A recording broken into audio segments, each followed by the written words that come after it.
Commonwealth స్కామ్లో కూడా action part మొదలైంది.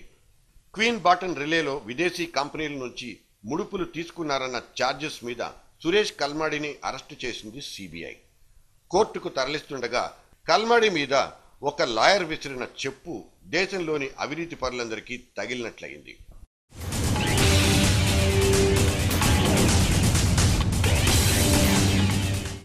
ఇండియాలో స్పీడ్ అందుకున్న అవినీతి సీజన్కు వికీలీక్స్ హీరో అసాంజే ఇంకొంత స్క్రీన్ ప్లే యాడ్ చేస్తానంటున్నాడు. బ్లాక్ మనీ విఐపీల గుట్టు తన దగ్గరుందని, ఏ క్షణాన్నైనా దాన్ని విప్పి చూపుతానని అసాంజే పేల్చిన బాంబు అవినీతి పరుల్లోనూ పాలకుల్లోనూ గుబులు పుట్టిస్తోంది.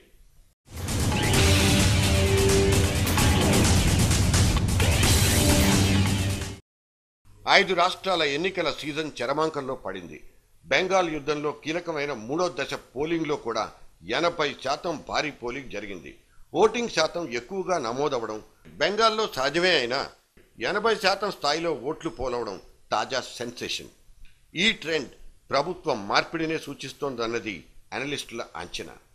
మే 13న వెల్లడయ్యే ఫలితం కోసం మమతా సోనియాల కోటరీలు ఈగర్గా వెయిట్ చేస్తున్నాయి.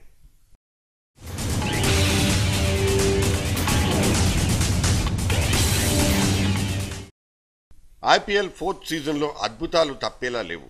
రోజుకో మలుపు తిరుగుతున్న పాయింట్ల పట్టిక పరమపద సోపానాన్ని తలపిస్తోంది.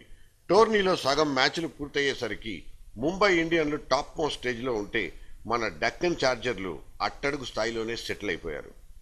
గిల్క్రిస్ట్, వేణుగోపాల్, లక్ష్మణ్ లాంటి సూపర్ ప్లేయర్లంతా టీంలు మారిపోవడంతో హైదరాబాద్ జట్టు ప్రతి మ్యాచ్లోనూ తేలిపోతోంది.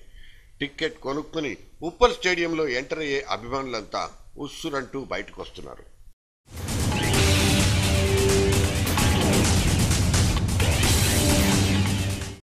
గేమ్ అంటే గెలుపోటములు మాత్రమే కాదు. గేమ్ అంటే అదొక spirit.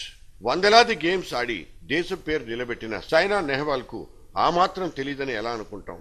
Indian open super series తొలి మ్యాచ్లోనే ఓడిపోయిన సైనా దీన్ని ఎంత స్పోర్టివ్గా తీసుకుందో చూడండి. Confident on my strokes first of all, but what to say, actually, everything happened so fast that I don't even know what happened on the court, but I can only say she was very good today.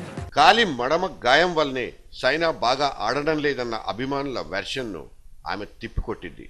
శత్రువు బలమైన వాడైతే మనం ఓడిపోవడమే న్యాయమన్న సైనా మాట 1000 ఏస్లతో equal.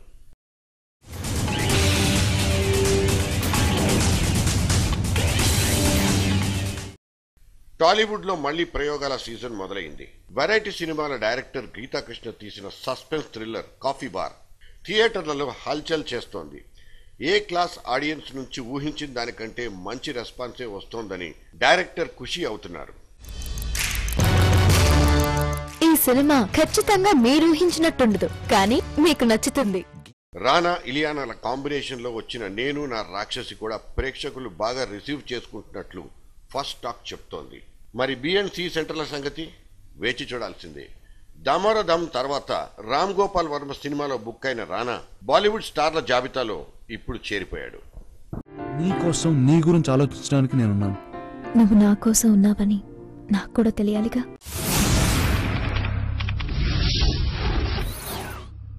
అవును, వాళ్ళిద్దరూ ఒక్కటయ్యారు. ప్రపంచమంతా 1000 కళ్ళతో ఎదురు చూసిన ఆ పెళ్లి దేవుళ్ల పెళ్లినే తలపించింది. డయానా ముద్దుల కొడుకు Prince William, middle class girl Kate Middleton లండన్లోని వెస్ట్ మినిస్టర్ చర్చ్లో రింగులు మార్చుకుని పెళ్లి చేసుకున్నారు.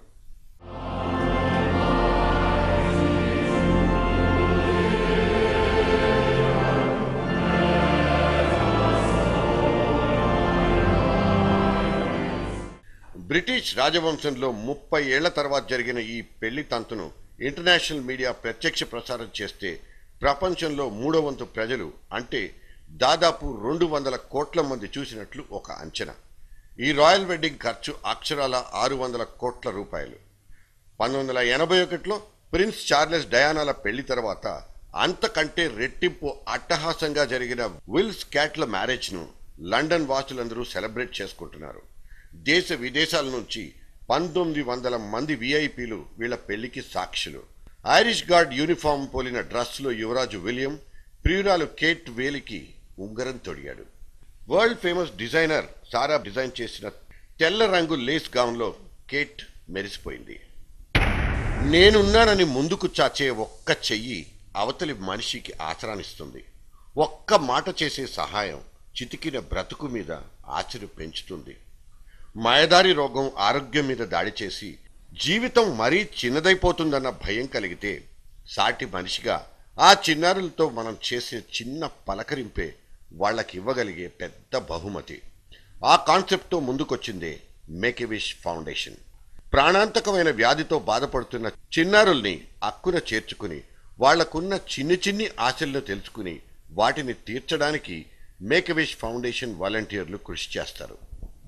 ఈ చిన్నారుల్లో మళ్లీ కొత్త ఉత్సాహాన్ని నింపి వాళ్లలో ఆత్మవిశ్వాసాన్ని కలిగించాలనే ఆలోచనతో Hyderabad make a wish foundation ఒక వినూత్న ఆలోచన చేసింది. ఇటువంటి లైఫ్ థ్రెటనింగ్ వ్యాధులతో బాధపడుతున్న పిల్లలకు వరల్డ్ విష్ డే సందర్భంగా వాళ్ల బాల్యం చెంతకు వాళ్ళని చేర్చాలన్న ఉద్దేశంతో నగరంలో ఉన్న ఒక గేమ్ సెంటర్ తోడ్పాటుతో చిన్నారుల్లో జోష్ నింపే ఒక కార్యక్రమాన్ని నిర్వహించింది. ఈ ఆనందం ఆ పిల్లల్లో ఒక కొత్త ఉత్సాహాన్ని నింపి వాళ్ళ అనారోగ్యాన్ని దూరం చేస్తుందని కోరుకుందాం. Cheer up children, cheer up.